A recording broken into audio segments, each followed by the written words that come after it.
Bonjour, je suis Nicolas Drouet, médecin anesthésiste et hypnothérapeute.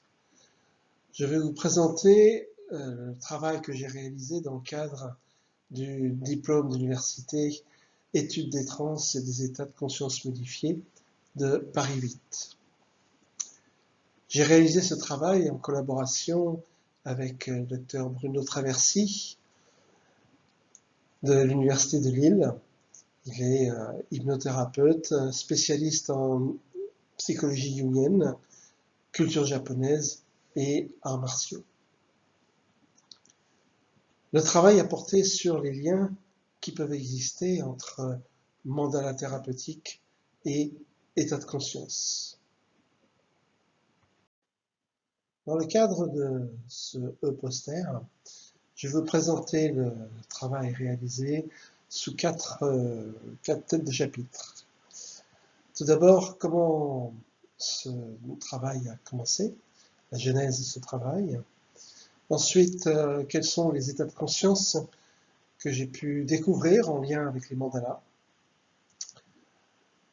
Ensuite, l'apport de la psychologie jungienne à tout ce travail du mandala et de l'état de conscience. Et enfin, que m'a apporté ce travail? Ce travail a une double genèse.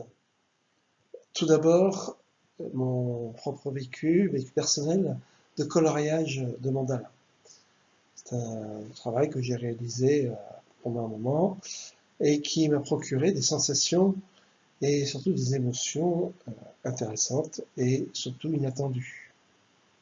C'est ainsi que j'ai décidé d'intégrer et de proposer ce type de travail aux patients que je suis, à certains patients que je suis en cabinet. Il s'agit de colorier des mandalas du commerce, des mandalas que vous pouvez trouver sur Internet, tout simplement. La problématique qui s'est posée, problématique initiale, est donc, est-ce que réaliser un mandala comme tâche thérapeutique provoque une modification de l'état de conscience chez le patient? Une des surprises de ce travail a été de constater à quel point les états de conscience différents sont en lien avec la réalisation de mandala. On trouvait des états de conscience modifiés, je dirais, simples, ainsi que des trans.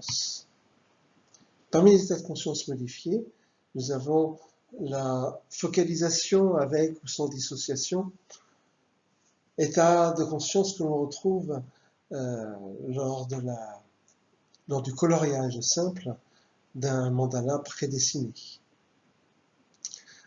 Mais des travaux ont montré aussi des liens entre pleine présence et réalisation de mandala. L'imagination active intervient également.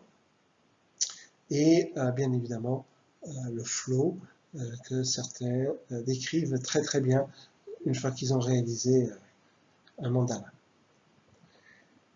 Les trans aussi fournissent des mandalas.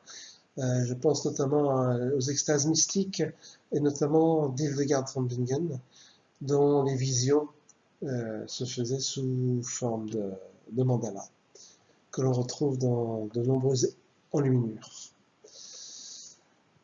La transe cognitive auto-induite est associée chez certaines personnes avec la manifestation de dessins sous forme de mandala. Et enfin, la transe de type Midas, qui veut dire méthode d'induction de dissociation avancée sensitive, inventée par Bruno Traversy, met en évidence un mandala dansé. La psychologie jungienne a apporté des choses tout à fait intéressantes. Tout d'abord, elle a permis de renverser la problématique. On va en discuter très prochainement. Cela aussi a apporté une réflexion sur la vraie nature du mandala. Qu'est-ce que la nature du mandala? Et enfin, permet d'éclairer le lien entre mandala et thérapie. La réflexion, dans le cadre de la psychologie jungienne, a permis de renverser la problématique initiale. Cette problématique est devenue un état de conscience modifié peut permettre l'extériorisation d'un mandala archétypique. Cette nouvelle problématique, en fait, complète la problématique initiale qui était que colorier, voire contempler un mandala provoque une modification de l'état de conscience. En fait, ces deux problématiques sont complémentaires. Les travaux de Jung ont permis de nous interroger sur la vraie nature du mandala, puisque c'est Jung qui a travaillé initialement sur les aspects psychologiques du mandala. Or, mandala, un mot sanskrit, qui est en fait la liaison de deux mots, veut dire ce qui contient l'essence. Il en résulte donc que tout est mandala. Et à partir de là, le mandala est donc surgissement du soi. La réflexion avec la psychologie jungienne, avec la culture japonaise, avec le mandala, montre que ce sont véritablement les allers-retours entre le mandala extériorisé et le soi, dans le cadre d'un état de conscience modifié, qui est propice au changement thérapeutique. Pour terminer cette présentation ultra courte, je voulais vous présenter ce que m'a appris ce travail. Tout d'abord, le mandala est une figure archétypique qui représente le soi. La confirmation que la création et la contemplation d'un mandala provoquent une modification de l'état de conscience sous différentes formes. J'ai également eu la confirmation qu'un état de conscience modifié permet l'expression du mandala interne, c'est-à-dire le mandala du soi.